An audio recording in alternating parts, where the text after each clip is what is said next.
Ganito ang aming setup mga kabulaklak. Dapat wala na mga dikit dyan na mga dekorasyon.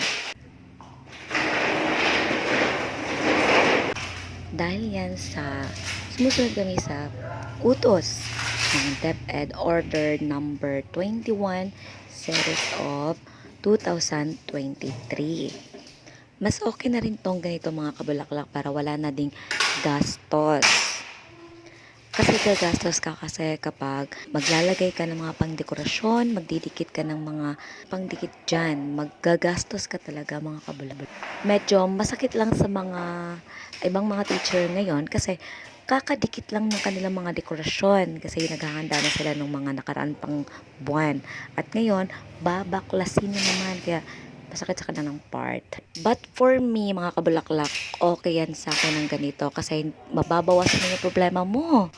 Hindi ka na mag-iisip kung ano pang itidikit mo dyan, ano pa bang kulang mo na idikit mo dyan. Kaya okay sa akin tong ganitong setup na ito. Yung plain lang, walang mga dekorasyon at napakalinis tingnan.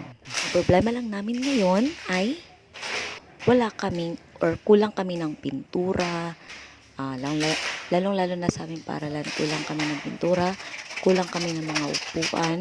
Kung may upuan man, walang armchair, nahihirapan yung mga mag-aaral na kung saan sila susulat, kung saan nila ilalagay ang kanilang mga pangsulat. Yun talaga, nakakawa yung mga, at saka yan pa, kisame ko, may crush, pero okay lang din yan, kasi for this year, na budgetan na rin yan sa budget namin sa school.